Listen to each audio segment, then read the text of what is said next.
First world war, प्रथम विश्व युद्ध, जिसकी शुरुआत 28 जुलाई 1914 को हुई थी और ये 11 नवंबर 1918 को जाके समाप्त हुआ था। इसे द ग्रेट वॉर और ग्लोबल वॉर के नाम से भी जाना जाता है।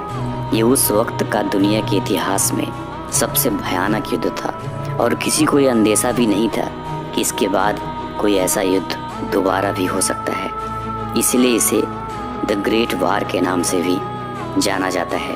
इस युद्ध में दो ग्रुप बन गए थे, एक था एलाइड पावर और दूसरा था सेंट्रल पावर। एलाइड पावर में फ्रांस, रूस, ब्रिटेन और अमेरिका भी शामिल थे। अमेरिका जाके 1917 में इस युद्ध में शामिल हुआ था और जापान भी इस युद्ध में बाद में जाके शामिल हो गया था। और सेंट्रल पावर में जर्मनी, ऑस्ट्रिया, जिसके साथ हंगरी भी था, ओटोमन अम्पायर जो कि अब तुर्की में स्थित है, और बुल्गारिया, ये सब कंट्रीज।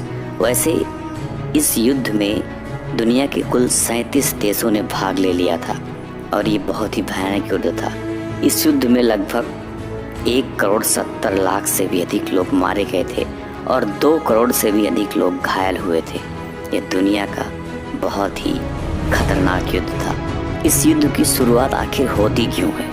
इसके कई कारण वैसे बताए जाते हैं। 1914 में जो युद्ध शुरू हुआ था उसका जो सबसे प्रमुख कारण था वो था कि ऑस्ट्रिया के एक थे प्रिंस, जो कि फ्यूचर में वहाँ के राजा बनने वाले थे। वो वारिस थे जिनका नाम था आर्क ड्यूक फ्रांज फर्डिनांड, जो कि वो बोस्निया में अपनी पत्नी के साथ घूमने गए थे, जो कि साइबेरिया का एक इलाका था। ये समय जून का था 1914 में। इन पर यही गार्बिलो प्रिंसेप नामक आदमी ने हमला किया और इनकी हत्या कर दी गई। इनकी हत्या में एक ब्लैक हैंड नामक संस्था का भी हाथ था। और बस इसी के बाद 28 जुलाई 1914 को ऑस्ट्रेलिया ने साइबेरिया पर हमला कर दिया। अब आपके सामने एक है मैप।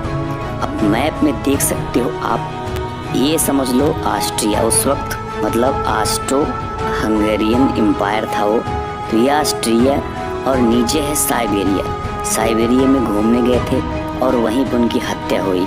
ऑस्ट्रेलिया ने साइबेरिया पर हमला कर दिया।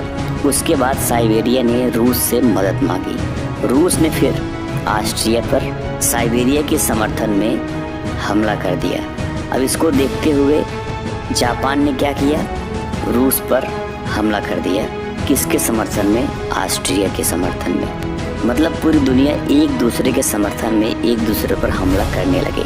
और जो ओटोमन अम्पायर है इसने भी रूस के खिलाफ जंग का ऐलान कर दिया और साइबेरिया पर हमला करना शुरू कर दिया। जो ओटोमन अम्पायर था दोस्तों, आज की डेट में वो तुर्की बन चुका है। ये इलाका जो तुर्की का है प्रेजेंट टाइम में, ये पहले ओटोमन अम्पायर हुआ करता था और इसी ने ऑस्ट्रिया के समर्थन में रूस के खिलाफ जंग छेड़ दिया। बस युद्ध की शुरुआत हो चुकी थी। धीरे धीरे फ्रांस भी जर्मनी के खिलाफ युद्ध का ऐलान कर दिया। उधर ग्रेट ब्रिटेन भी जर्मनी के खिलाफ युद्ध का ऐलान कर दिया। मतलब अब ये दोनों एलाइड पावर और सेंट्रल पावर एक दूसरे के अगेंस्ट युद्ध करना शुरू कर दिए थे। जो आपको मैप में दिख रहा है मेन इलाका युद्ध का यही था। इसी के इर्द गिर्द जो पूरा युद्ध था वो लड़ा गया था। और इस युद्ध में दोस्तों भारत भी शामिल था, क्योंकि आप सभी जानते हो उस वक्त ब्रिटिश हुकूमत थी भारत में, ग्रेट ब्रिटेन। ये देखो, इसलिए जो भारत की सेना थी वो ब्रिटेन के समर्थन में युद्ध लड़ रही थी और भारत के उस वक्त जो नेता भी थे वो भी ब्रिटेन के समर्थन में थे। मतलब वो चाहते थे कि भारत की जो सेना है वो ब्रिटेन के समर्थन में युद्ध लड़े, क्योंकि उनका ये मानना था कि अगर ऐसा होता है तो ब्रिटेन खुश होकर हमें आज़ाद कर देगा। लेकिन ऐसा हुआ नहीं था, ये बात तो आप सभी जानते हो। अब ये जो सारे कंट्रीज आपस में लड़ रहे थे इनकी बहुत पुरानी दुश्मनी थी। इसी पुरानी दुश्मनी की वजह से ये जैसे दुश्मन का दुश्मन दोस्त, बस इसी हिसाब से युद्ध पूरा लड़ा ही गया था।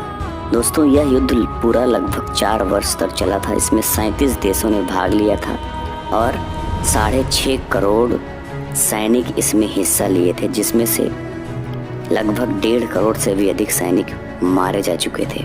वैसे प्रथम विश्व युद्ध में अमेरिका पहले शामिल नहीं हुआ था।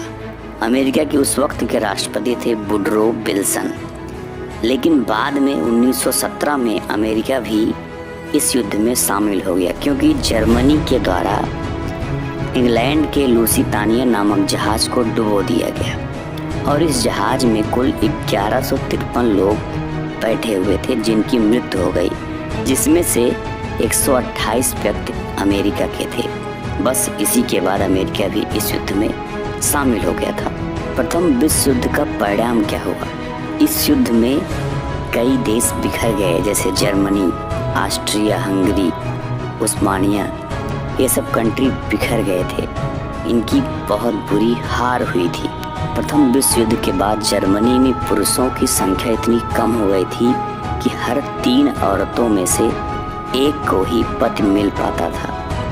प्रथम विश्व युद्ध 11 नवंबर 1918 को खत्म हुआ था। कुल मिला के प्रथम विश्व युद्ध में जो सेंट्रल पावर था उसकी बुरी तरह हार हो गई थी। सेंट्रल पावर में सबसे प्रमुख जो देश था वो था जर्मनी, और इसमें सबसे ज़्यादा नुकसान भी जो हुआ था वो जर्मनी का ही हुआ था। प्रथम विश्व युद्ध में एक ब्रिटिश सैनिक ने एक घायल जर्मन सैनिक की जान भी बचाई थी। उस घायल सैनिक का नाम था एडोल्फ हिटलर, जो कि बाद में जर्मनी का शासक बना और दूसरे विश्व युद्ध का जन्मदाता भी। प्रथम विश्व युद्ध के बाद ही अमेरिका की सुपर पावर बनने के सफ़र की शुरुआत हुई थी। प्रथम विश्व युद्ध में जापान भी अमेरिका के साथ और जर्मनी के खिलाफ था और उसने युद्ध भी लड़ा था, लेकिन द्वितीय विश्व युद्ध में ये सब कुछ बदल गया था। तो ये कहानी थी प्रथम विश्व युद्ध की। वीडियो अच्छी लगी तो लाइक करना, और जो लोग नए हो चैनल को सब्सक्राइब करके बेल आइकन जरूर प्रेस करना। मिलते हैं फिर नेक्स्ट वीडियो में, तब तक के लिए जय हिंद, जय भारत।